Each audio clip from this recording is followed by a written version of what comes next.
ইতিমদের লালন পালনকারী ব্যক্তি নবীর সাথে জান্নাতে যাবে। বলুন সুবহানাল্লাহ। ইতিমকে যারা খাইয়েছে, ইতিমকে যারা পোশাক পরতে দিয়েছে, আল্লাহ জান্নাতে তাদেরকে উত্তম যাজা দান করবে। জোরে বলেন ইন্নামা ওয়া ইউতইমুনা তুআমা আলা হুব্বিহি মিসকিনাও ওয়া ইয়াতীমাও ওয়া আসীরা ইন্নামা নুতইমুকুম লিওয়াজহিল্লাহি লা নুরিদু মিনকুম জাযাআও ওয়ালা শুকুরা। আল্লাহ পাক বলছেন, যারা ইতিম, মিসকিন, যুদ্ধবন্দী, দুস্থ ব্যক্তিদেরকে খাইয়েছে, ইতিমদের যখন খাদ্য খেতে দেয়, কিছু মানুষ সমাজে আছে বাড়িতে কোনো অনুষ্ঠান হলে আগে বিধবা মাদেরকে দাওয়াত দেয়, আগে গরিবদেরকে দাওয়াত দেয়, আগে ক্ষুধার্তকে দাওয়াত দেয়, ইতিম বাচ্চাদেরকে খেতে দেয়। আর কিছু পয়সাওয়ালা ব্যক্তি আছে বিয়ের অনুষ্ঠানে, তার বাড়িতে কোনো অনুষ্ঠানে গরিবের দাওয়াত দেয় না, ইতিমরা দাওয়াত পায় না, বিধবা মা দাওয়াত পায় না। গরিব মানুষ গিফট আনতে পারবে না বলে, গরিব মানুষ ভালো পোশাক পরে স্ট্যাটাসের সঙ্গে স্ট্যাটাস মেইনটেইন হবে না বলে গরিবকে তার বাড়িতে দাওয়াত আছে আছে না নাই? তো বিয়ে বাড়িতে গরিবকে যদি দাওয়াত না করবি, বাপ মরে গেলে পয়সাওয়ালা লোকদের এনে কবর খুলিয়ে নিবি, আর তা না হলে জেসিবি ভাড়া করে রাখবি। কি ভুল বলছি বলে মনে হচ্ছে? গরিবদের যখন আমার বিয়ে বাড়িতে দাওয়াত নাই, তো মরে গেছে বাপটা, তুই গরিবের ডাকছিস কেন? নিজে কবর খোল আর জেসিবি ভাড়া কর। আর তাহলে ডাক্তারদের ডাক, মাস্টারের ডাক, বড় বড় পয়সাওয়ালার ডাক। কেন ওরা বড় শরবত সেট, ডিনার সেট, ঘড়ি, গিফট আনতে পারবে না, তাই গরিবকে দাওয়াত। গরিব মানুষ লুঙ্গি পরে আমার ঘরে আসবে, পাঞ্জাবি পরে আসবে, মাথায় রুমাল জড়িয়ে এরকম করে ফকিরের মতো আসবে, উমাল আমার ঘরে চলবে না। আল্লাহ বলছে তাহলে তোর জন্য জান্নাত থাকছে না। কি বুঝলেন বলে? ইতিমদেরকে যারা খাদ্য খেতে দেয়, কোরআন শোনাচ্ছে ওয়া ইউতইমুনা তুআমা আলা হুব্বিহি মিসকিনাও ওয়া ইয়াতীমাও ওয়া আসীরা। আর কি বলে, যখন ইতিম, মিসকিন, দুস্থদেরকে খাদ্য খেতে দেয়, বলে ভাই আল্লাহর মহব্বতে খেতে দিচ্ছে। সুবহানাল্লাহ বলেন। খেতে দেওয়ার পরে কি বলে জানেন? গরিবকে যারা খাওয়ায়, ইতিমকে খাওয়ায়, দুস্থদেরকে চাল, ডাল, তরকারি, সবজি কিনে দেয়, তাদেরকে খেতে দেয়। আর কি বলে? ইন্নামা নুতইমুকুম লিওয়াজহিল্লাহি লা নুরিদু মিনকুম জাযাআও ওয়ালা শুকুরা। জোরে বলুন, জোরে বলেন সুবহানাল্লাহ। ভাই তোমাদেরকে খেতে দিলাম নাম কামানোর জন্য না, সমাজে খ্যাতি অর্জন করার জন্য না, তোমাদেরকে খেতে দিয়েছি এই জন্য আমি আল্লাহর কাছে এর পুরস্কার পাবো। তোমাদের কাছে এর যাজা চাই না, তোমাদের কাছে এর কোনো মুনাফা চাই না। আমার আল্লাহ রাজি। আমি যখন আল্লাহকে রাজি করতে পারবো, তোমাদের খাবার খাইয়ে আমি আল্লাহ জান্নাতে পেয়ে যাব। আল্লাহ যখন জান্নাতে খেতে দেবে, গরিব মানুষকে যারা খাইয়েছে, ইতিম দুস্থদের পাশে যারা দাঁড়িয়েছে, কারণ নবী শুনিয়েছে সেই ব্যক্তি মুমিন না, সেই ব্যক্তি মুমিন না, সেই ব্যক্তি মুমিন না। কোন ব্যক্তি যে নিজের গলা পর্যন্ত পেট ভরে খেলো, দই খেলো, কোল্ড ড্রিঙ্কস খেলো, সমস্ত রকমের খাবার খেলো, আর খাবার পরে হজম হওয়ার জন্য গ্যাসের একটা ভালো ওষুধ খেলো, পাশের প্রতিবেশী ক্ষুধার্ত অবস্থায় ঘুমিয়ে গেল, দুপুরে রান্না হলো, রাত্রে রান্না হলো না, বাচ্চাগুলো কি খাবে, ছটপট করতে করতে ঘুম পড়ে গেল, তুমি রাত 12টা পর্যন্ত 8টা আইটেম দিয়ে খেলে, ডিনারে মারাত্মক খাবার থাকলো, প্রতিবেশী ক্ষুধার্ত থাকলো, সে ব্যক্তি কখনো মুমিন না। দিয়ে খাবেন, পেটের রোগ হবে না। বলুন সুবহানাল্লাহ। দিয়ে খান। আগে মানুষ পুকুর থেকে মাছ ধরলে আশেপাশে যারা থাকতো, ছোট হোক বড় হোক, একটা দুটো দিত না, দিত না। আর এখন জাল টানে কখন? দিনে না রাতে? রাত 12টার সময় জাল টেনেছে, ফজরের আজানের আগে পুকুরে মাছ নাই, আর যে কটা মাছ আছে সবই ছোট ছোট মাছ, কারোর দেয় নেই। বড় বড় মালগুলো বড় বড় মাল বাজারে সাপ্লাই, আর যেগুলো লেজে ঘা হয়েছে, মাথা মোটা গেছে, ওই মালগুলো নিজে খাচ্ছে। কাউকে যে দেয়নি, এই কারণে আল্লাহ তো নিয়ামত তুলে নিয়েছে। আগে এই সমস্ত ফলের গাছ, লিচু বলেন, আম বলেন, বা অন্যান্য ফলের গাছ থেকে ফল পারলে আশেপাশের মানুষদেরকে একটা দুটো এই মুরব্বীরা দিত না। এখন এমন এই যে যে নেটের যে জালগুলো আছে এগুলো এমন ভাবে গাছের গায়ে ঘিরে দিয়েছে, মানুষের কি দেবে, বাদুড়কে পর্যন্ত খেতে দেয় না। বাদুড় ঝুলছে, মরে পচে আছে, বাদুড়ের ফাঁসি ঝুলিয়ে দিয়েছে ওখানে। কথা বুঝেছেন? আগে মায়েরা চাচিরা যারা মেয়েরা বসে আছে, রান্না করলে বড় চা, ছোট ভাইয়ের এই স্বামীর ছোট ভাইয়ের স্ত্রী, শাশুড়িকে চাচাতো শাশুড়ি, প্রতিবেশীকে ছেলেকে বলতে চা একটু তরকারি দিয়ে আয়, তো চাচিকে দিয়ে আয়। বলতো না 2 পিস আলু একটু মাছ নিয়ে একটু ঝোল দিয়ে পাঠিয়ে দিত। এখন কিচেন রুমটা আলাদা, ডাইনিং রুম আলাদা, এই দোতলার উপরে বসে বসে খাবে, কাউকে জানতে দেবে না। আগে বিরিয়ানি করলে পাশে সবাইকে দাওয়াত দিত, এখন বিরিয়ানি হয় রাত্রে বেলা। আপনারা কি বলছেন বলেন? আগে জামাই, নতুন জামাই আসলে প্রতিবেশীকে দিয়ে খেত, এখন প্রতিবেশীর সঙ্গে সম্পর্ক নাই। এত উঁচু পাঁচির তুলেছে, পাঁচিরের উপরে এরকম বড় বড় 2.5 ইঞ্চি পেরেক, কি বুঝলেন, 2.5 ইঞ্চি পেরেক, কাঁচ ভেঁ ওর উপরে এমন করে মেরে রেখেছে, কুকুর পর্যন্ত উপরে উঠতে পারবে না। প্রতিবেশীর হাওয়া বন্ধ করে দিয়েছেন, আল্লাহ জান্নাতের হাওয়া বন্ধ করে দেবেন। প্রতিবেশীর পানি বন্ধ করেছেন, আল্লাহ কবরে তোমার ওই জান্নাতের ঝর্ণার পানি বন্ধ করে দেবে। যদি বাঁচতে চাও প্রতিবেশীকে বুকের সঙ্গে মিলিয়ে নাও, হোক তোমার হিন্দু প্রতিবেশী, হোক খ্রিস্টান প্রতিবেশী, হোক জৈন প্রতিবেশী, দলিত হোক, আদিবাসী হোক, সে তোমার প্রতিবেশী। প্রতিবেশী সার্টিফিকেট দেবে, ইস লোকটা সত্যি ভালো ছিল, মারা গেছে।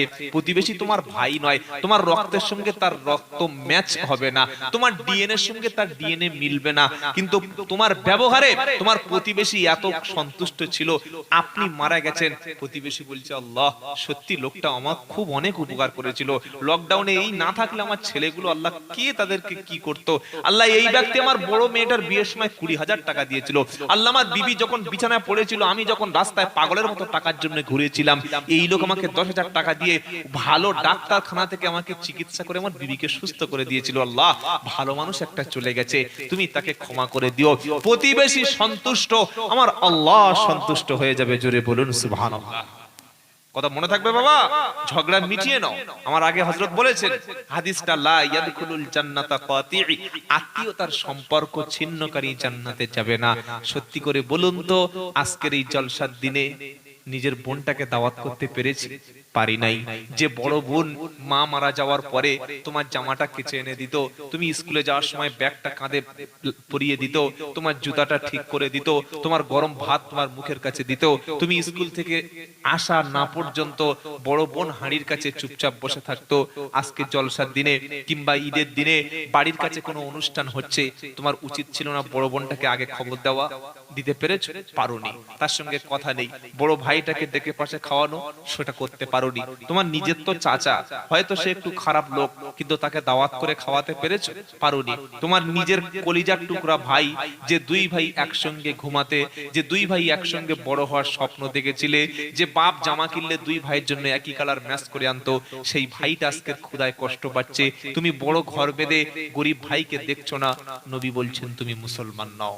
তুমি হজ করবে ঠিক আছে, হাজি ডিগ্রি পাবে, ট্রিপল হাজি। কি হাজি বলে? একবারে হয় না, 3 বার যাচ্ছে। 3 বার হজ করা ফরজ, গাদা কথাকার।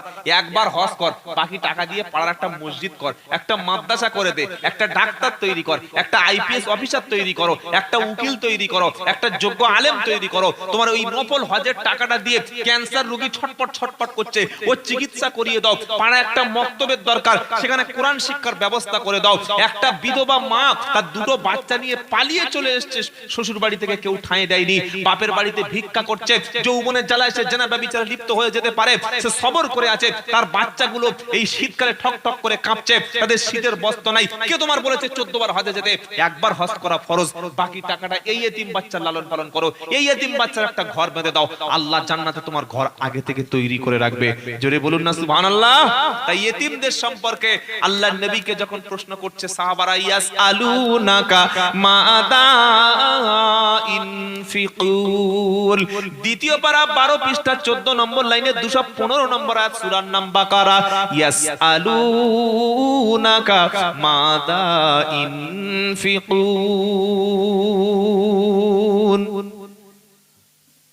নবীকে প্রশ্ন করা হলো, নবী আপনি বলুন আমরা যে অর্থ খরচ করব, সম্পদ যখন ব্যয় করব, আমাদের অর্থটা, আমাদের সম্পদটা কার পিছনে প্রথম ব্যয় করব?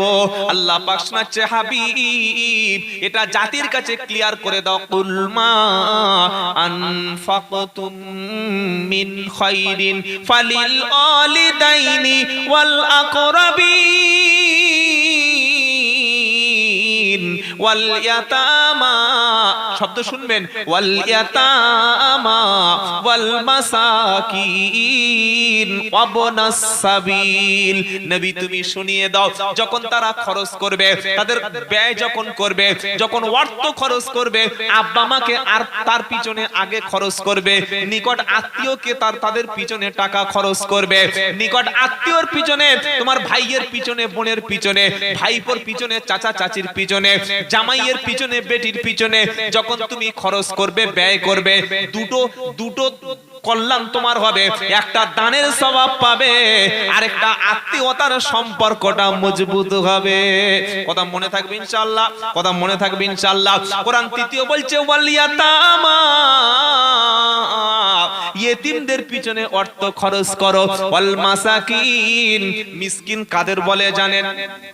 মিসকিন হচ্ছে সে বাড়িতে খাবার নাই, অথচ লজ্জায় কাউকে বলতে পারে না, পকেটে টাকা নাই, উপার্জন করার ক্ষমতা হারিয়েছে, বাড়িতে খাবার নাই, তারপরেও ভদ্র পোশাক পরে রাস্তায় যাচ্ছে, মানুষ দেখলে বোঝা যাবে না ক্ষুধার্ত, কিন্তু পেটে ক্ষুধার জ্বালা, তুমি তাকে দাওয়াত করে খেতে দাও, দেখলে মনে হবে না যে লোকটা বড় ঋণী হয়ে গেছে, কিন্তু ভদ্র মানুষ বলে কারোর কাছে চাইতে পারে না, প্রয়োজন অথচ লজ্জায় চাইতে পারে না, তার দিতে হবে। এর নাম হলো, এর নাম কি জোরে বলেন? এর নাম কি? মিসকিন। ইতিম কারা? নাবালক অবস্থায় বাপ মা মারা গেছে, নাবালক সন্তান, খাবার মতো কিছু নাই, সাহায্যের মতো কোনো রাস্তা নাই, এর নাম হচ্ছে ইতিম। আর ফকির কাদের বলে জানেন? এখন যত ফকির আছে, অধিকাংশ ফকির সব ব্যবসা। কি 70% ফকিরের ব্যাংকে সব বড় বড় বই রয়েছে। কি বলছেন আপনারা বলেন? পাক সার্কাস স্টেশন জানেন তো, কলকাতায় শিয়ালদার পরে? আমি একদিন নেমেছি, নেমে দেখি ফকিরের গলায় সেই ফোন পের কোড, বারকোড ঝুলছে, ফোন পে করে টাকা তুলছে ফকির। চিন্তা করতে পারছেন কত স্ট্যান্ডার্ড ফকির? ক্যাশ নেবে না, ক্যাশলেস, ফোন পে বলছে, ফোন পে মাল মেরে দাও, 1 টাকা 2 টাকা নেবে না, 5 টাকা 10 টাকা 20 টাকা মেরে দাও, এটা ফকিরের ব্যবসা। ইসলামের সবচাইতে দুটো কাজ হালাল হলেও আল্লাহ ঘৃণা করেন। কটা কাজ? দুটি, নিকৃষ্ট পর্যায়ের হালাল। যদিও ইসলাম বৈধতা দিয়েছে, কিন্তু এটা নিকৃষ্ট। কি? একটা হচ্ছে তলাক, একটা কি? 3 বার মদ খেয়েছে, সকাল, দুপুর, রাত্রে, রাত্রেবেলা মদ খেয়ে চুর হয়ে গর গর গর গর করতে বিবিকে বলছে, তোকে 1 2 3 4 5 6 7 100 তালাক দিয়ে দিলাম। বলুন, পুরো মদ খেয়ে তালাক দিয়েছে, তালাক হবে তো? লোক মনে হচ্ছে হবে না, হবে না, চালাকি হচ্ছে। এই মদ খেয়ে তালাক দিছিস, তালাক হবে না, কোন হাদিসে বলেছে রে? হ্যাঁ, কে বলেছে তালাক হবে না? শরিয়াতে নিকৃষ্ট কাজ হচ্ছে তালাক দেওয়া, এটা আল্লাহ অপছন্দ করেন। বিয়ে করো কিন্তু তালাক দিও না। কত মানুষ তালাক দিয়ে সেই বউকে নিয়ে ঘর করছে জানেন? আছে এলাকার এরকম আসামি আছে? আমার মুয়াজ্জিন সাহেব বলছে আছে, আমার মামা সাহেব বলছে আছে, তার মানে দুটো একটা রকম মাল পাওয়া যাবে। পয়সাওয়ালা লোকের কাছে দিন ইসলামের 4 পয়সা দাম নাই, তালাক দিয়েছে বউকে। এখন পাড়ার চাপে ভাবছে যে আমি যদি বলি যে বউ তালাক দিয়েছি, আর ওই বউ নিয়ে যদি সংসার করি তাহলে বাজে ব্যাপার হয়ে যাবে। ও মসজিদে কিছু টাকা মেরে দিয়ে, কিছু একটা ভালো অনুষ্ঠান করে দিয়ে, গরিবকে খাইয়ে দিয়ে বলছে, ও না না, মুখ ফসকে বলেছিলাম, আমার তখন জ্ঞান ছিল না। জ্ঞান ছিল না তো মুখ থেকে অন্য কথা তো বলতে পারতিস।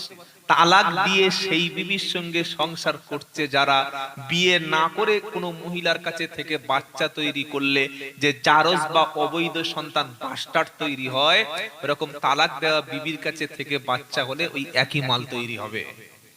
কথা মনে থাকবে বাবা। এরকম অপরাধী থাকলে সালাম দেবেন না, সমাজচ্যুত করবেন, আলাদা 1.5 কাঠা জায়গা কিনে কবরস্থানের পাশে ওই কবরে পুঁতবেন, ভালো কবরে দেবেন না ওকে। কি বুঝলেন বলেন? আর যারা ছেলেকে বিয়ে দেওয়ার সময় মেয়ের বাপের কাছে ঘাড়ে পা তুলে দিয়ে টাকা আদায় করে, এরকম লোক আছে?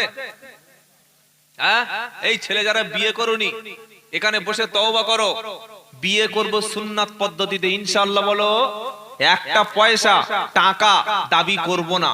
কিরকম হাওর, মেয়েকে দেখে পছন্দ হয়েছে বললে আমার কিচ্ছু লাগবে না, ছেলের শুধু একটা বাইক দিও, ওটাই ওর মনের স্বপ্ন। তো তুই ছোট লোক, তোর বাপ যদি না বাইক না দিতে পারে, তুই মেয়ের বাপের কাছ থেকে বাইক নিবি কেন? এত ছোট লোক, এতটা ভিক্ষুক হয়ে গেছিস? এ কাজ করো না, তোমার সম্মান নষ্ট হবে। তুমি 3 লাখ টাকা দাবি করছো মেয়ের বাপের কাছে, নিজে চাইতে পারছো না, ঘটককে দিয়ে বলাচ্ছ, নিজে চাইতে পারছো না, বড় বোনাইকে দিয়ে বলাচ্ছ। তোমার আত্মসম্ভ্রম নাই, তুমি এত ইতর, তুমি এত ছোট লোক, এত নিচু পর্যায়ে চলে গেছো, হাত পাচ্ছ লোকের কাছে, বউয়ের বাপের কাছে হাত পাচ্ছ। তুমি তোমার বিবির কাছে গোলাম হয়ে গেছো, তোমার বিবির কাছে 3 লাখ টাকা তুমি বিক্রি হয়ে গেছো। খবরদার, এই কাজ জীবনে কখনো করতে যাবেন না। নিজে পয়সা খরচ করে মেয়েকে বিয়ে, স্ত্রীকে বিয়ে করে আনবেন, দেনমোহর ক্যাশ দিয়ে দেবেন। আর এই যে 150-200 জনের বরযাত্রীর যে সিস্টেম, বড় বড় ওলামারা, মুফতি সাহেব যারা আছে, জিজ্ঞাসা করে দেখেন, ইসলামের দৃষ্টিতে এটা নাজায়েজ, হারাম, এটা অমুসলিমদের সংস্কৃতি। তাদের সংস্কৃতি মেয়ের বাপের কাছ থেকে ছেলের বাপের বাড়িতে গিয়ে, ছেলের বাপ গিয়ে মেয়ের বাপের বাড়ির উপরে জুলুম করে 150-200 লোক খেয়ে আসবে। ইসলামে এই সিস্টেম নাই। ইসলাম বলছে বিয়েটা মসজিদে করো, খোরমা খেজুর ছড়িয়ে দাও, ইজাব কবুল হয়ে গেল, তোমার বিবিকে নিয়ে চলে এসে আত্মীয় স্বজন, শ্বশুর বাড়ির লোককে দাওয়াত করে খাও। এটার নাম ছিল ওয়ালিমা। এই ওলিমাতে তোমার বরকত আছে, বরকত আছে। জোরে বলুন সুবহানাল্লাহ।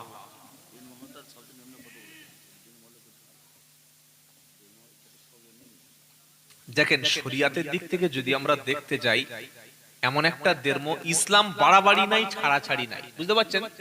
ইসলামে বাড়াবাড়ি নাই, আবার ছাড়াছাড়ি নাই। ইসলাম বলেনি যে তোমার শরীর খারাপ তুমি দাঁড়িয়ে নামাজ পড়ো, বলেছে শরীর খারাপ বসে পড়ো, বসে না পড়তে পারলে শুয়ে পড়ো। তো যার অর্থনৈতিক অবস্থাটা ভালো, সে যদি 10,000, 20,000, 30,000 দেয়, কোনো অসুবিধা নাই। একটা গরিব মানুষ, সে যদি বিয়ে করতে যায়, তার ছেলেকে 2,000, 3,000 টাকা দিয়ে দিল, ব্যাস হয়ে গেল। এখানে একটা কামড়া কামড়ি আছে, কি না, কমপক্ষে এত, মিনিমাম এত, ম্যাক্সিমাম এত। কই মেয়ের বাপের সময়, বিয়ের সময় তো বলো না যে ভাই তুমি অনেক টাকা খরচ করেছো, আমি তোমাকে দেনমোহরটা হিসেবে 10,000 টাকা দিচ্ছি। মেয়ের বাপের কাছে 150 জন বরযাত্রী নিয়ে 2 লাখ টাকা ক্যাশ দাবি করেছে। ওই সময় মৌলবীর কাছে জানতে চাই নাই যে হুজুর কতটা বরযাত্রী শরিয়াতে জায়েজ, কতটা বরযাত্রী সুন্নাত, কতজন মেয়ের বাড়িতে খাওয়া যাওয়া, এটা জিজ্ঞাসা করে নাই। হুজুর মেয়ের বাপের কাছ থেকে আমি টাকা, স্বর্ণ, আমার ছাদ কলম তুলেছি, ছাদ ফেলবো, টাকাটা যে দাবি করে নিচ্ছি, এটা জায়েজ না না জায়েজ, এ নিয়ে প্রশ্ন করে না। কি নিয়ে প্রশ্ন করছে? কত দেনমোহর দেবো। হুজুর বললে মোটামুটি বর্তমানে ওই 1,000 টাকা একটা দাও। হুজুর একটু বেশি হয়ে যাচ্ছে না, একটু রেটটা কমিয়ে আনো। কি ওর শেয়ার বাজারে ধস নেমেছে, বলছে রেটটা কমিয়ে আনো। কত? বলছে 501 টাকা। তোর বিয়ে করতে হবে না, তুই যা বাবা বাড়ি চলে যা। 500 টাকা বিয়ে হয়, ছাবলামি হচ্ছে। বোকা কথাকার। মেয়ের বাপের বাড়িতে 1.5 লাখ টাকা মেয়ের বাপকে খরচ করেছে। যে ছোট লোক যে গাড়িগুলো চড়ে এসেছে শ্বশুর বাড়ি বিয়ে করতে, শুধু গাড়ি ভাড়া গেছে 20,000 টাকা। তো ওই সময় তো বলিস না যে ভাড়া কম নেবে? তো দেনমোহরের সময় কম দেন কেন? 501 টাকা করেছে, 1,001 টাকা করেছে। আর যদি বা 1,001 টাকা বা 2,000 টাকা করবি, তোর অর্থনৈতিক অবস্থা খারাপ, ক্যাশ দিয়ে দে, ও ক্যাশ দেবে না। কিছু কিছু মেয়েদের ফতোয়া কি বলছে, বিবির কাছে মাপ চাইলে বিবি মাপ করে দিলে হয়ে যাবে। কোন ছোট লোককে বউর হাত ধরে ক্ষমা চায়? স্বামী হয়ে যদি বিবির কাছে হাত পাতবি, তো তোর পুরুষের পৌরসত্ব থেকে লাভটা কি আছে? হিচড়ে হয়ে যা, টোল ট্যাক্সে গিয়ে হাত পাত লোক টাকা দেবে। বোকা কথাকার। বউয়ের পায়ে ধরছে 500 টাকা দেনমোহর জন্য। কোরআন বলছে ফাতুহুন্না উজুরাহুন্না ফারিজা, এটা ফরজ দায়িত্ব হিসাবে তুমি তোমার স্ত্রীর দেনমোহরটা দিয়ে দাও। শরীয়তে নির্দিষ্ট একদম কোনো ভাবে এই ছাড় দেওয়ার কোনো সুযোগ দেনমোহর নাই, এটা ফরজ দিয়ে দেবেন। ছেলের অর্থনৈতিক অবস্থার উপরে মূল কথা হচ্ছে ছেলের ইনকামের উপর একটা নির্ধারণ করবেন, ছেলে যেন শোধ করতে পারে। বেশি করলেন, শোধ করতে পারলো না, এটা ইসলাম পছন্দ করে না। কথা মনে থাকবে ইনশাআল্লাহ। আল্লাহর নবী সাল্লাল্লাহু আলাইহি ওয়াসাল্লাম যখন আম্মাজান খাদিজাকে বিয়ে করলেন, 500 দিরহাম সেদিন দেনমোহর ছিল। 500 দিরহাম এখন হিসাব করলে কত লক্ষ টাকা হবে আপনি ভাবতে পারবেন না। স্ত্রীর মর্যাদা দেবেন, স্ত্রীর সম্মান দেবেন, স্ত্রী ঠকাবে না। আর যারা বিয়ে করার পরে যে কোনো অজুহাতে মেয়েকে, স্ত্রীকে বাপের বাড়ি পাঠিয়ে দেন, এটা চরম অপরাধ। কিছু বাপও আছে যারা মেয়েদেরকে আটকে রাখে স্বামীর কাছে, যে কোনো ঝামেলায় স্বামীর কাছে পাঠায় না, এটা শরীয়তের দৃষ্টিতে একেবারে হারাম কাজ, জায়েজ নয়। বিয়ে হওয়ার পরে শরীয়ত সম্পূর্ণ স্বামীকে স্ত্রীকে কন্ট্রোল করতে বলেছে, সেখানে বাপ মার কোনো কথা চলবে না। তবে হ্যাঁ, স্বামী যদি জুলুম করে, নির্যাতন করে, মেয়ের উপরে অত্যাচার করে, শরীয়তের মাপকাঠিতে আলেম ওলামারা যে ফতোয়া দেবে, আলেম ওলামারা যেইভাবে শাস্তির ব্যবস্থা করবে সেটা করতে পারো। জামাইয়ের ভুলের কারণে 1.5 বছর 2 বছর তুমি তোমার মেয়েকে বাপের বাড়িতে আটকে রাখবে, ইসলাম এটা পছন্দ করে না। তাহলে এতক্ষণ যে আলোচনা শোনাচ্ছিলাম, কি শোনাচ্ছিলাম? যে হুতামা নামক অবস্থানে জাহান্নামে কারা যাবে। আরেকটা আয়াত শোনাই, ওটা পর্যন্ত হবে গো না, 11:30 শেষ করবো। কেন বলুন তো, ফজরের নামাজ কাজা হয়ে যাবে। সবাই খাওয়ার ব্যবস্থা আছে, মাশাআল্লাহ। এবার যেটা বলছি, এটা আজকের আয়াতের শেষ আয়াত, আর বেশি লম্বা আলোচনা নয়, অনেক কথা বলেছি। শোনার নাম ইসলাম নয়, বরং মানার নাম ইসলাম। সুবহানাল্লাহ পাঠ করেন। আমরা মুসলমানরা শুনতে পছন্দ করি, পড়তে ভালোবাসি না। একটা জিনিস দেখবেন, এই দেখেন, আচ্ছা আজকের সকাল থেকে এই রাত 11:15 পর্যন্ত কোরআন বা হাদিস বা নবীর জীবনী বা ইসলামিক কোন বই পুস্তক, ইসলাম জানার জন্য কোন বই, সকাল থেকে 10 মিনিট হোক, 20 মিনিট হোক, 1 ঘন্টা হোক, একটু ইসলাম চর্চা করেছেন, পড়াশোনা করেছেন, এরকম কোন ভালো ব্যক্তি কে আছে? একটু হাতটা তুলুন তো ভাই, দেখি যে কোনো ইসলামী বই আমি পড়েছি। 1 জন, 2 জন, 3 জন, আর কেউ নাই? 4 জন। তার মানে 0.00001 তাও হবে কিনা সন্দেহ আছে। এটা আমাদের অবস্থা। আপনি যদি সত্যি বলতে, এই যে ইহুদি লানতপ্রাপ্ত জাতি বলছি, এরা লানতপ্রাপ্ত, এরা ধ্বংস হবেই, কিন্তু তাদের সন্তানদের তারা শিক্ষার পিছনে যে খরচ করে, মুসলমানরা শিক্ষার পিছনে সেই খরচটা যদি করত, আজকের 200 কোটি মুসলমান হওয়া সত্ত্বেও বাইতুল মুকাদ্দাস আপনি জিয়ারত করতে পারবেন না। আপনি মদিনা শরীফে গিয়ে মদিনার মসজিদে নামাজ পড়তে পারবেন, কাবা শরীফে গিয়ে কাবা শরীফ তওয়াফ করে বাইতুল্লাহ নামাজ আদায় করতে পারবেন, কিন্তু আরেকটা যে পবিত্র মসজিদ বাইতুল মুকাদ্দাস আছে, মুসলমানদের প্রথম কিবলা, এটাকে আমরা হারিয়ে ফেলেছি। এটা আমাদের হাত থেকে ছিনিয়ে গেছে, এটা চলে গেছে। কেন? আমরা সচেতন নই। শিক্ষা মানুষকে সচেতন করে। জেনারেল শিক্ষার সাথে সাথে যদি আলেম ইলম কালাম আল্লাহর দেওয়া ইলম যদি ভিতরে না থাকে, আমরা যদি আমাদের ইতিহাসটা ভুলে যাই, মুঘলদের ইতিহাস, মুসলমানদের ইতিহাস, রক্ত দেওয়া ইতিহাস, যুদ্ধের ময়দানে ইতিহাস যদি আমরা ভুলে যাই, বীরের জাতি আজকের কাপুরুষের মতো ঘরে বসে আছে। এই যে বিশ্বকাপ খেলা হয়ে গেল, হে ভারতের মুসলমান, বর্ধমানের যুবক, তোমরা অস্ট্রেলিয়ার সাথে ভারতের ফাইনাল খেলা দেখেছো, কি দেখেছো? খেলার দিন আমার প্রোগ্রাম ছিল উত্তর 24 পরগনা। রাস্তায় বড় বড় পর্দা, স্ক্রিন লাগিয়ে 150, 200, 300 ছেলেরা, 250, 400 ছেলেরা মুসলিম মহল্লা গুলি থেকে এসা ফজর নামাজ কাজা করে খেলা দেখছে। তুমি কি শিক্ষা নিয়েছো? আমি আব্দুল্লাহ জুবাইর একটা শিক্ষা নিয়েছি।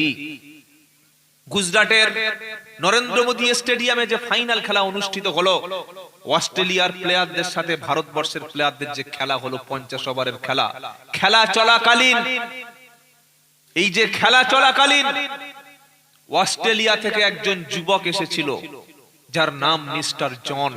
মাথায় চুল ছিল মেয়েদের মতো, মুখে ফিলিস্তিনি মাস্ক পরে, ফিলিস্তিনির পতাকাধারী গেঞ্জি পরে, জার্সি পরে মাঠে গিয়ে বিরাট কোহলিকে জড়িয়ে ধরে বলেছিল, আই সাপোর্ট ফিলিস্তিন, আই সাপোর্ট ফিলিস্তিন, স্টম্প বম্বিং। এই কথা খেলার মাঠে বার্তা দিতে পেরেছিল, যা আরবের বাদশা মোহাম্মদ বিন সালমানের চাইতে যার অবদান অনেক বেশি। এই মোহাম্মদ বিন সালমান বলেন, আরবের আরো যত আরবের কান্ট্রিগুলি আছে, এরা এখন সব হিজড়ের ভূমিকা পালন করছে। এদের উচিত ছিল ইসরায়েলের কাছে তেল বিক্রি বন্ধ করে দেওয়া। এদের উচিত ছিল যে ইসরায়েলের অর্থনৈতিকভাবে সমস্ত সম্পর্ক ছিন্ন করে দেওয়া। শুধুমাত্র ইরান, তুরস্ক আর কয়েকটা দেশ ছাড়া ইসরায়েলের বিপক্ষে কেউ যায়নি। 11 লক্ষ মানুষ, 11,000 মানুষকে শহীদ করে দিয়েছে, 4,000-এর বেশি শিশুকে শহীদ করে দেওয়া হয়েছে।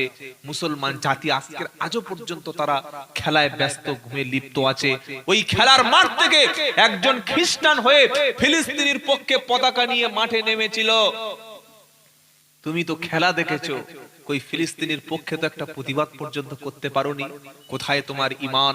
নবী বললেন, মান রা মিনকুম মুনকারা ফালিওয়াইর বিয়াদিহি ফাইল্লাম ইয়াস্তাতি ফাবিলিসানিহি ফাইল্লাম ইয়াস্তাতি ফাবিকলবিহি দালিকা দাফুল ঈমান। অন্যায় অপকর্ম দেখলে, সন্ত্রাসী কর্মকাণ্ড দেখলে, মানবতা লুণ্ঠিত হলে, সমাজে যখন মানব জাতিকে ধ্বংস করে দেওয়া হচ্ছে, ইসলাম অনুসরণ করে আল্লাহ রাসূলকে ভালোবাসে শুধু এই জন্য বোম্বিং করে একটা রাষ্ট্রকে মাটির সঙ্গে মিশে দেওয়া হচ্ছে, ক্ষমতা দিয়ে রুখে দাও। 57টা মুসলিম রাষ্ট্র যদি রুখে দাঁড়াতো যে আমরা আমেরিকার কাছে তেল বিক্রি করব না, আমেরিকার কাছে অস্ত্র কিনবো না, আমরা আমেরিকার কোনো দাদাগিরি চলবো না, ইসরায়েলের এই হানাদার দখলদারের বাহিনীকে 1 মিনিট লাগতো না তাদেরকে যুদ্ধ বন্ধ করতে। আরব কথা বলেনি, মিশর কথা বলেনি, কাতার কথা বলেনি, অন্যান্য দেশগুলি সব চুপি সারে খালি নিন্দা জানিয়ে গেছে। এটাকে নিন্দা করছে, নিন্দা করলে তাদের কোনো যায় আসে? যায় আসে না। নবী বলছে কোন অন্যায় দেখলে হাত দিয়ে প্রতিবাদ করো। হাত দিয়ে প্রতিবাদ করার মতো ঈমান, হিম্মত, সৎ সাহস যদি তোমার মধ্যে না থাকে, ফাইল্লাম ইয়াস্তাতি ফাবি লিসানিহি ফাইল্লাম ইয়াস্তাতি ফাবি লিসানিহি, ওরে মুসলমান, তোমার ঈমান যখন ফার্স্ট ক্লাস যোদ্ধার ঈমান না থাকবে, কমপক্ষে অন্যায় দেখলে মুখ দিয়ে প্রতিবাদ করো। তোমার পাড়ায় অন্যায় হচ্ছে, গরিবের উপরে জুলুম হচ্ছে, একটা জাতিকে ধ্বংস করা হচ্ছে, কমপক্ষে মুখ খোলো, মুখ খোলো। কমপক্ষে ফেসবুকে প্রতিবাদ করো, সোশ্যাল মিডিয়ায় প্রতিবাদ করো, সোসাইটিতে যেখানে প্রতিবাদ করলে সেখানে তুমি প্রতিবাদ করো। ফাইল্লাম ইয়াস্তাতি ফাবি লিসানিহি ফাইল্লাম ইয়াস্তাতি ফাবি কলবিহি দালিকা দাফুল ঈমান। নবী বললেন, মুখ দিয়ে প্রতিবাদ করার মতো হিম্মত না থাকলে অন্তর থেকে ঘৃণা করো। এটা দুর্বল ঈমান, এটা দুর্বল ঈমান, এটা দুর্বল ঈমান। তাই আমরা এই নিশ্চিন্তপুর বর্ধমানের জায়গা থেকে আমরা ঘোষণা করছি, আল্লাহ যেন ফিলিস্তিনের মুসলমানদেরকে বাইতুল মুকাদ্দাস মুসলমানদের হাতে আবার তুলে দেয়। সকলে বলুন আমিন। তাদের জন্য দোয়া করব, দোয়ায় স্মরণে রাখবো। আরেকটা কাজ, পেপসি বলেন, ফান্টা, মাজা, কোকা কোলা, কোল্ড ড্রিঙ্কস জাতীয় যা কিছু আছে, তাদের বিস্কিট আছে, কিনলে জলের বোতল আছে, তাদের সাবান সার্ফ রয়েছে, হাজার হাজার তাদের প্রোডাক্ট রয়েছে। অন্তত কোল্ড ড্রিঙ্কস জাতীয় যত পানীয় রয়েছে, ইসরায়েলি প্রোডাক্ট আজ থেকে আমরা হারাম করে নিলাম। ইসরায়েলি প্রোডাক্ট আমরা কিনবো না, বলুন ইনশাআল্লাহ। আপনি 50 টাকার একটা মাজা কোল্ড ড্রিঙ্কস কিনছেন, একটা থামস আপ কিনছেন, 25 টাকা আমাদের এখানে যে যারা এটা তৈরি করছে তারা পাচ্ছে, বাকি 25 টাকাটা ইসরায়েল সরকারের হাতে পৌঁছে। ওই কোম্পানি বোম কিনে, অস্ত্র কিনে, রকেট লঞ্চার কিনে, ফাইটার বোমা কিনে, জেট বিমান কিনে তোমার ফিলিস্তিনি মুসলমানকে মারছে। তার মানে পরোক্ষভাবে তুমি কি সহযোগিতা করছো না? মুসলমান এই কোল্ড ড্রিঙ্ক জাতীয় যা কিছু আছে তওবা করুন, জীবনে কখনো খাবো না, পান করব না, বলুন ইনশাআল্লাহ, বলুন ইনশাআল্লাহ। শেষ আয়াতটা বলে আমরা বিদায় নেব। আল্লাহর নবী পাক সাল্লাল্লাহু আলাইহি ওয়াসাল্লাম কিয়ামতের দিন সর্বপ্রথম তিনি নবী, উম্মতের সুপারিশ করবে, আর কেউ সুপারিশ করবে না। সেদিন আল্লাহর নবী নামাজি ব্যক্তিদের পক্ষেই কথা বলবে। যার কাছে নামাজ নাই, তার কাছে দ্বীন নাই, তার কাছে ঈমান নাই। নামাজ 5 ওয়াক্ত আদায় করব ইনশাআল্লাহ, জোরে বলেন ইনশাআল্লাহ। মায়েদের পর্দায় রাখবেন। পায়ে ধরে আমি আব্দুল্লাহ জুবাইর বলে যাচ্ছি, মক্তব যেখানে চলছে আমাদের গ্রামের মসজিদ বা মহল্লায়, প্রত্যেকটা সন্তান 2.5 বছর 3 বছর নার্সারি যাওয়ার সাথে সাথে আপনার সন্তানকে কোরআন শিক্ষা দেবেন। আপনার ছেলেটাকে মক্তবে পাঠাবেন। ইংলিশে 700 টাকা, হিস্ট্রিতে 500 টাকা, ম্যাথমেটিক্সে 300 টাকা, আর যিনি কোরআন পড়াচ্ছেন তাকে ফ্রি। এটা আপনার মানবিক, আপনার হিউম্যানিটি কি বলে, আপনার মাথাতে একটা বুদ্ধি থাকা দরকার যে আমার সন্তানকে তিনি আল্লাহ চিনিয়ে দিচ্ছেন, রাসূল চিনিয়ে দিচ্ছেন। কোরআন শেখার চাইতে বড় কিছু শেখা পৃথিবীতে আর নাই। তাকে কমপক্ষে 2 থেকে 300 টাকা দেওয়ার দরকার ছিল, ছিল না? ছিল না? আপনার সন্তানকে ইমাম সাহেব, মুয়াজ্জিন সাহেব, হাফেজ সাহেব, মৌলভী সাহেব, তিনি আপনার সন্তানটাকে নামাজি বানাচ্ছেন, মদের হাত থেকে ফিরিয়ে আনছেন, জেনার হাত থেকে ফিরিয়ে আনছেন। আপনার ছেলেটাকে চরিত্র বানাচ্ছেন, নামাজি বানাচ্ছে, বলুন সুবহানাল্লাহ। কারণ কিয়ামতের দিন জাহান্নামে যারা যাবে তাদেরকে প্রশ্ন করা হবে। কি প্রশ্ন? ফি জান্নাতিন ইয়াতাসাআলুনা আনিল মুজরিমিনা মা সালাকাকুম ফি সাকর।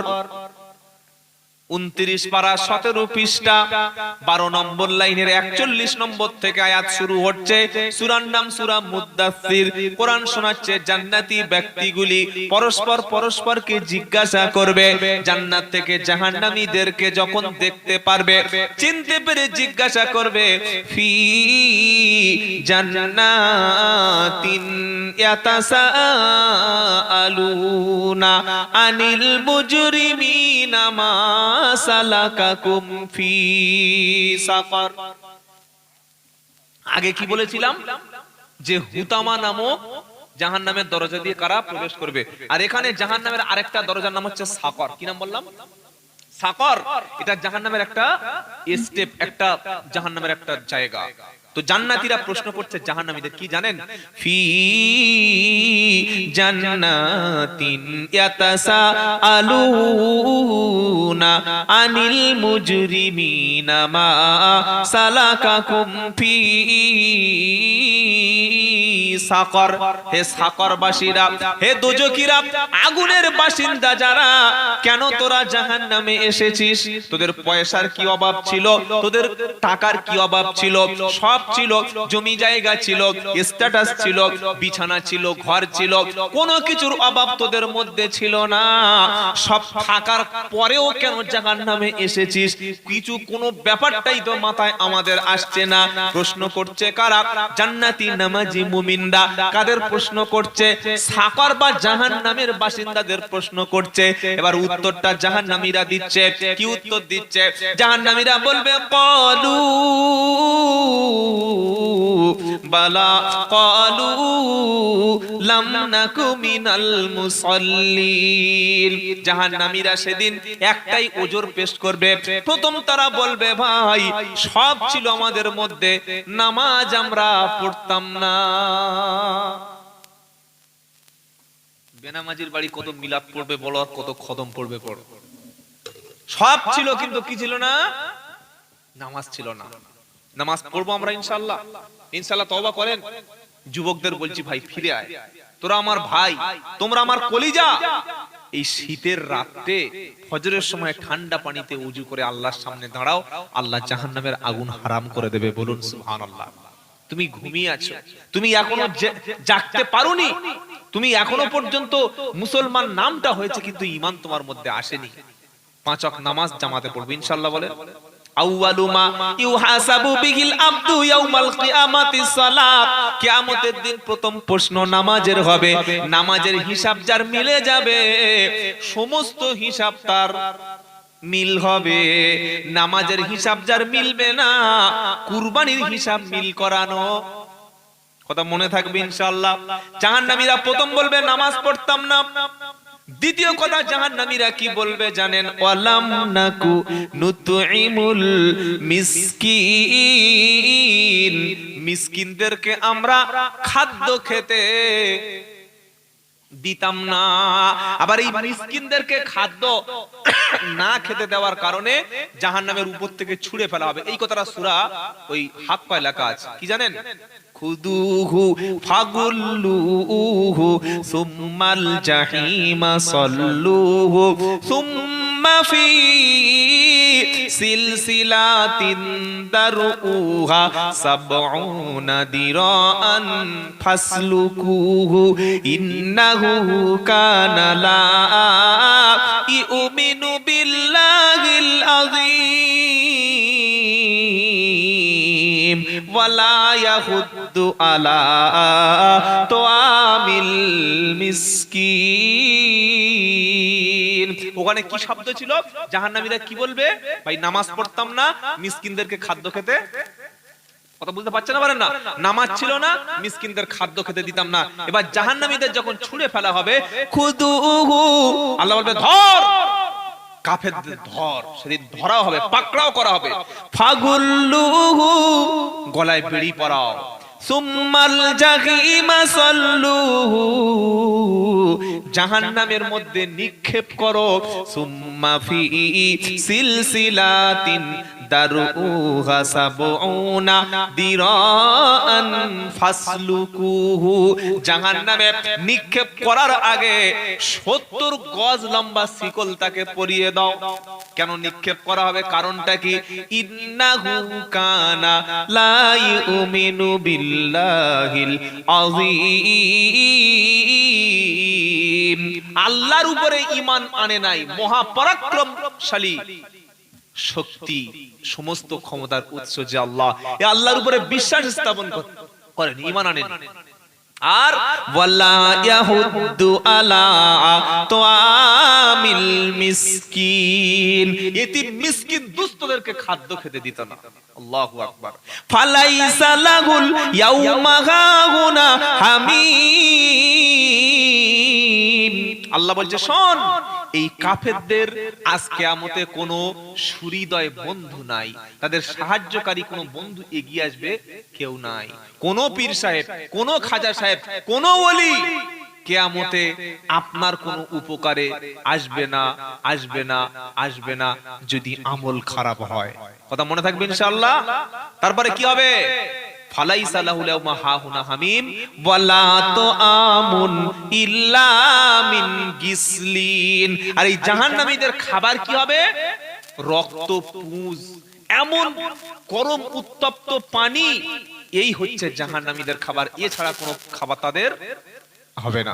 তো এখানে সূরা মুদ্দাসসিরে আল্লাহ বলছে জাহান্নামে যাওয়ার প্রথম দুটি কারণ, নামাজ না পড়া, মিসকিনদেরকে না খেতে দেওয়া। 3 নম্বর, ওয়া কুন্না নাখুযু মাআল খাইদিন, সমালোচনাকারীদের সাথে আমরা সমালোচনা করতাম। দেখবেন আলেম ওলামা কিছু কিছু জায়গায় গেলে বা দিনের দায়ীরা গেলে মানুষ ঠাট্টা বিদ্রুপ করে, টুপি দাড়ি পাঞ্জাবি দেখলে বিদ্রুপ করে, আছে না নাই? পশ্চিম বাংলায় এমন অনেক মসজিদ আছে এখনো যে মসজিদকে দাওয়াতে সাথীদেরকে ঢুকতে দেয় না। চিন্তা করতে পারছেন কোন জায়গায় বাস করছি? এমনও অনেক পীরের বেটা পীরজাদা আছে, পীরজাদা, ও বাপ কি ছিল? পীরজাদা নামের স্ট্যাম্প লাগিয়ে দিয়েছে। আজকে একটা ভিডিও শুনছিলাম গাড়িতে আসতে আসতে, একটা পীর সাহেব বলছে, বলে আমি পীর, আমার ছেলেও হবে পীর, তার যে ছোট ছানা আছে সেও হবে পীর। কি বুঝলেন? এটা এখন ব্যবসা। পীর এখন কি হয়ে গেছে বলেন? ব্যবসা। ডাক্তারের ছেলে যদি মেডিকেল কোর্স না কমপ্লিট করে ডাক্তার হবে তো? হবে? হবে না। মাস্টারের ছেলে, হাই স্কুলের মাস্টার, প্রধান শিক্ষক, তার ছেলে যদি পড়াশোনা না করে মাস্টার হতে পারবে তো? পারবে না। ইঞ্জিনিয়ারের ছেলে পড়াশোনা নাই, ইঞ্জিনিয়ার হতে পারবে? পারবে না। কিন্তু পীরের ছেলে কিছু জানুক আর না জানুক, বাপের বড় জামাটা পরে ওই বাপের গদির জায়গায় বসলে সে হয় গদ্দিনসিন পীর। কি পীর বলেন? গদ্দিনসিন পীর। পশ্চিম বাংলায় এমন অনেক পীর সাহেব আছে যারা এই দাওয়াতের সাথীদের সঙ্গে সালাম দিতে মানা করে। মুসলমানদের এই চরম দুর্দিনে এখনো কিয়াম নিয়ে ঝামেলা করে, এখনো পর্যন্ত বলে যে যারা নবীর নামে সালাম পড়ে না তারা নবীর দুশমন, যারা মসজিদে গিয়ে কোরআন শেখায় তারা নাকি মানুষদেরকে গোমরাহ করে দিচ্ছে। এই মুসলমানদের এই চরম পরিস্থিতিতে এই সমস্ত বিভ্রান্তমূলক কথা বলছে, অথচ উচিত প্রত্যেকটা মসজিদ ভিত্তিক সমাজ পরিচালনা করা, প্রত্যেকটা মসজিদ থেকে দাওয়াতের সাথীদের সাথী হয়ে ওলামাদের সঙ্গে মিশে দিন সমাজে প্রতিষ্ঠা করা, এটা প্রত্যেকটা আলেমদের দায়িত্ব। অনেক পীরের বেটা এখনো বলছে যে উনি দেওবন্দি আলেম, ওনার সঙ্গে আমরা একই স্টেজে প্রোগ্রাম করি বলছে।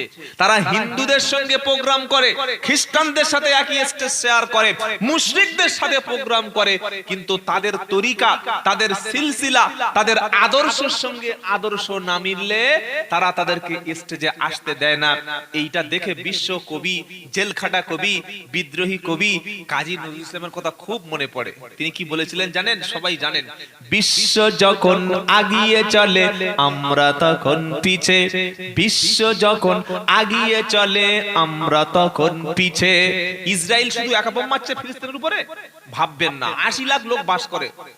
আমেরিকা পাশে আছে, কানাডা আছে, তার পাশে সমস্ত বড় বড় শক্তিধর দেশ সব তার পাশে দাঁড়িয়েছে, তার নিজের ক্ষমতা নাই, সবাই এক হয়ে গেছে, আর আমরা নিজেদের মধ্যে হানাহানি মারামারি। বিশ্ব যখন আগিয়ে চলে আমরা তখন পিছে, বিবি তালাকের ফতুয়া খুঁজি কোরআন হাদিস চষে। সব ছেড়ে দিয়েছে, পরমাণু অস্ত্র শুধু দুটো দেশের কাছে আছে, এক ইরান এক পাকিস্তান, আর 57টা মুসলিম দেশ কারোর কাছে আছে পরমাণু অস্ত্র? জোরে বলেন নাই। কোন দেশের কাছে পরমাণু অস্ত্র কেউ করার ক্ষমতা রাখে না, কিন্তু সমস্ত যত আমেরিকা বলেন, জাপান বলেন, জার্মান বলেন, চায়না বলেন, রাশিয়া বলেন, যত উন্নত দেশ সবার কাছে পরমাণু অস্ত্র আছে। আর আমরা এই ছোট ছোট বিষয় নিয়ে হাত এখানে বাঁধবো না এখানে হবে, মরে গেলে খানা হবে না হবে না, নবীর নামে দাঁড়িয়ে সালাম চলবে না শুয়ে শুয়ে চলবে, এই নিয়ে পাড়ায় ঈদগাহ ভাগ হচ্ছে, জলসা ভাগ হচ্ছে, ভাগাভাগির সময় নাই, সবাই এক। আমরা সবাই কি এক? আমরা কলেমা পড়েছি, আমরা সবাই মুসলমান। কবি বলছে এরকম মারামারি গন্ডগোল করতে করতে হানাফি শাফি হাম্বলি মালিকি মেটেনি তখন গোল, সবাই গোলমাল চালাচ্ছে। কি বুঝলেন? এ বলছে আমার তরিকাটা সঠিক, ও বলছে আমার সিলসিলা জান্নাতি, বাদ বাকি সব জাহান্নামী। এই অবস্থা এখনো চলছে বাংলায়, অথচ মসজিদে নামাজ পড়ার লোক নাই। কি বুঝলেন বলেন? একজন বলছে তুই আমিন জোরে বলিস না আস্তে বলিস? বলছে না আমি আমিন জোরে বলি। মার মার শালাকে মার, মেয়ের একদম মসজিদ থেকে বার করে। আরেকটা মসজিদে তুই আমিন জোরে বলিস না আস্তে বলিস? না আমি আস্তে বলি, হানাফি। মার মার মার মার, মেরে বার করে দিল। আরেকজন বলে তুই আমিন জোরে বলিস না আস্তে বলিস, বল তোর আইডেন্টিটি কি? বলছে ভাই আমাকে মাফ কর, আমি আমিন কি বলবো, নামাজই পড়িস না। বলছে যা চলে যা, তোর কিছু বলবো না। বুঝতে পারছেন এই অবস্থা আমাদের? তাই কবি বলছে হানাফি শাফি হাম্বলি মালিকি মেটেনি তখন গোল, মালাকুল মউত এসে বলল তলপি তালপা তোল। অনেক হয়েছে, চল চল চল, খুব হয়েছে, চল এবার চল আসল জায়গা চল। সেজন্য ভাইরা কোরআন শিখুন, ওলামাদের সোহবতে থাকুন, 5 ওয়াক্ত নামাজ পড়ুন, গরিবদের প্রতি লক্ষ্য রাখুন, মসজিদ থেকে টাকা দিয়ে প্রয়োজনে পাড়ায় ভালো শিক্ষিত ডাক্তার তৈরি করুন। আমি মসজিদটা দেখেছি অনেক উন্নত মানের মসজিদ, বিশ্বাস করুন মসজিদ উন্নত মানের হয়ে পাড়ায় যদি নামাজি না তৈরি হয়, মসজিদ উন্নত হয়ে মসজিদে এসি থাকবে, টাইলস থাকবে, পাথর থাকবে, সিলিং ফল সিলিং থাকবে, দামি স্লাইডিং গ্লাস লাগানো হবে, আর গ্রামের মহল্লার মধ্যে ছেলেরা কোরআন জানবে না, মহল্লা লটারির টিকিট বিক্রি হবে, মহল্লার মেয়েরা সুদের সঙ্গে যুক্ত হবে, মহল্লার ছেলেরা মদ খাবে, গাঁজা খাবে, তারা হারাম ব্যবসার সঙ্গে যুক্ত হবে। এই রকম চাকচিক্যময় মসজিদ আল্লাহর কাছে কোনো দাম থাকবে না। মসজিদ উন্নত, মসজিদ থেকে এমন একটা আঞ্জাম দিয়ে ওটা মহল্লাবাসীর পিছনে মেহনত করে এমন একটা ব্যবস্থা তৈরি করতে হবে যেন সবাই দ্বীন ইসলামের মধ্যে চলে আসে। আল্লাহ তৌফিক দান করুক। সকলে বলুন